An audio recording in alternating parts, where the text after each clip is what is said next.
ফাতেমার তাহাজ্জুদের দোয়া ও এক পবিত্র ভালোবাসার মিরাকল। রাত তখন গভীর, চারপাশ নিস্তব্ধ, সবাই ঘুমিয়ে পড়েছে। কিন্তু কিছু মানুষ তখনও জেগে থাকে, কারণ তারা জানে এই সময়ে আল্লাহ দুনিয়ার সবচেয়ে কাছে থাকেন। আল্লাহ তাআলা দুনিয়ার আকাশে অবতার হয়ে বলেন, কে আছে যে আমাকে ডাকবে, আমি তার ডাকে সাড়া দেব? কে আছে যে আমার কাছে চাইবে, আমি তাকে দেব? কে আছে যে আমার কাছে ক্ষমা চাইবে, আমি তাকে ক্ষমা করব? এই গল্পটি একজন মেয়ে, ফাতেমাকে নিয়ে। ফাতেমা একজন পর্দানসীন, ধর্মপরায়ণ মেয়ে। 5 ওয়াক্ত নামাজে সে কখনো গাফিল হয় না। তাহাজ্জুদের নামাজ তার জীবনের একটি গুরুত্বপূর্ণ অংশ। সে ইসলামিক জ্ঞানে মনোযোগী এবং অন্যদেরও ভালো পথে ডেকে আনে। একদিন মাদ্রাসায় তার সহপাঠী মাহমুদকে দেখে, একজন চরিত্রবান, নম ও ধার্মিক যুবক।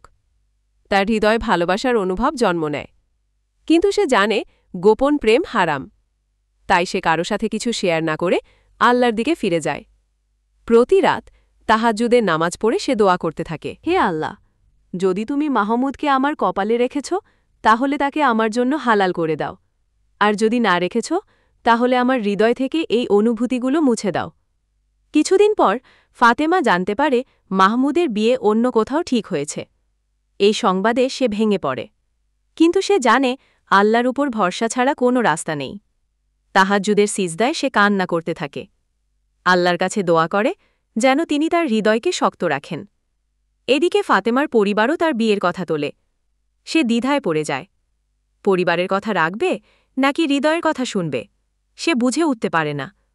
তাহাজ্জুদ তার একমাত্র ভরসা হয়ে দাঁড়ায়। সে আবারও আল্লাহর কাছে ফিরে যায়। এইভাবে 6 মাস কেটে যায়। ফাতেমা এখনও কান্নাকাটি করে, তাহাজ্জুদের নামাজ পড়ে এবং অপেক্ষা করে আল্লাহ কবে তার দোয়া কবুল করবেন। একদিন হঠাৎ মাহমুদের পরিবার সিদ্ধান্ত পরিবর্তন করে। তারা ফাতেমার পরিবারে বিয়ের প্রস্তাব পাঠায়। সবাই অবাক হয়ে যায়, কারণ এটি ছিল সম্পূর্ণ অপ্রত্যাশিত। ফাতেমা বুঝতে পারে তাহাজ্জুদের দোয়া কখনও বৃথা যায় না। ফাতেমা ও মাহমুদের বিয়ে হয়ে যায়।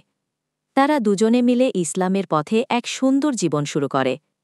বন্ধুগণ, এই গল্পটি আমাদের শেখায়, একতরফা ভালোবাসা যদি পবিত্র হয়, আর যদি তা গুনাহে পরিণত না করে, বরং আল্লাহর কাছে দোয়ায় রূপ নেয়, তাহলে সেই ভালোবাসাও একদিন মিরাকলে পরিণত হয়।